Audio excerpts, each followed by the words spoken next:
जिले सिद्दीपेट के गजबेल हल्के से आने वाले मुजवजा असेंबली इंतखाबात में भारत राष्ट्र समिति के उम्मीदवार के तौर पर मुकाबला करने के चीफ मिनिस्टर के चंद्रशेखर राव के ऐलान पर आज यहां पार्टी कायदीन और कारकुनों ने प्रताप रेड्डी सदर रियासती जंगलात बोर्ड की क़यादत में जबरदस्त आतिशबाजी करते हुए जश्न मनाया और एक दूसरे में शीरनी तकसीम की। इस मौके पर पार्टी कायदीन ने बताया कि तीसरी मरतबा KCR गजबेल हल्के से शानदार कामयाबी हासिल करते हुए एक नई तारीख रकम करेंगे। इस मौके पर सदर बल्दिया राजा मौली, जिला परिषद रुकन डॉक्टर P मलेशियम, सदर मार्केट कमेटी M श्रीनिवास, नायब सदर बल्दिया मोहम्मद जकीउद्दीन, सदर टाउन कमेटी मोहम्मद नवाज मीरा, रुकन Haj committee Mohammed Jafar Khan, councillor M Srinivas, Mohammed Abdul Rahim, Syed Mateen Ahmed, director market committee और दूसरे कायदीन मौजूद थे।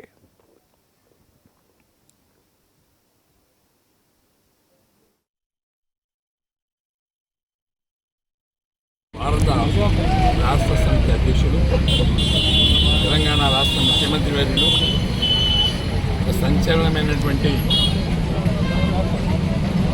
ఎమ్మెల్యేల జాబితా విడుదల చేయడం ప్రతిపక్షాలకి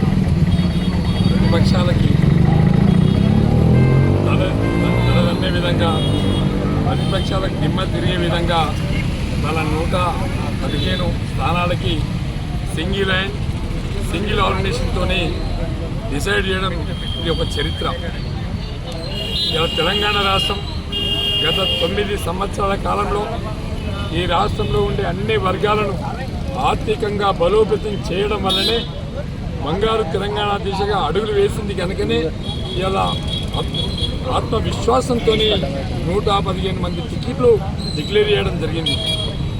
ఇలా గౌరవ ముఖ్యమంత్రి KCR గారు తనకున్నటువంటి ఆత్మవిశ్వాసాన్ని, తెలంగాణ ప్రజల మీద ఉన్నటువంటి విశ్వాసాన్ని దృష్టిలో పెట్టుకొని తెలంగాణ ప్రజలు కోరుకునే విధంగా అభివృద్ధి చేసి తెలంగాణ ప్రాంతంలో ఉన్నటువంటి సామాజిక వర్గాలన్నింటినీ కూడా ఆర్థికంగా బలోపేతం చేసి గ్రామీణ ప్రాంతాన్ని ఆర్థికంగా బలోపేతం చేసినటువంటి ఘనత KCR గారికి దక్కింది.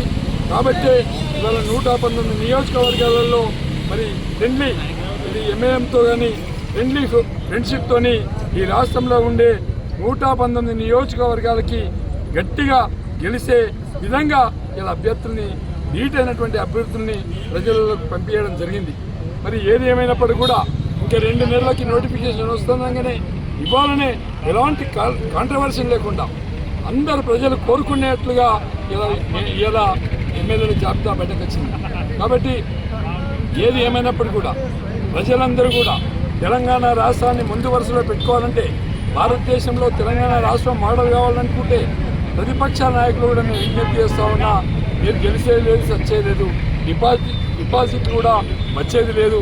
కాబట్టి ఇవాళ తెలంగాణ రాష్ట్రాన్ని యావత్ భారతదేశానికి మోడల్గా తీసుకెళ్లడానికి మీరు కూడా BRS పార్టీలోకి రండి, కండువా కప్పుకోండి, మన భారతదేశానికి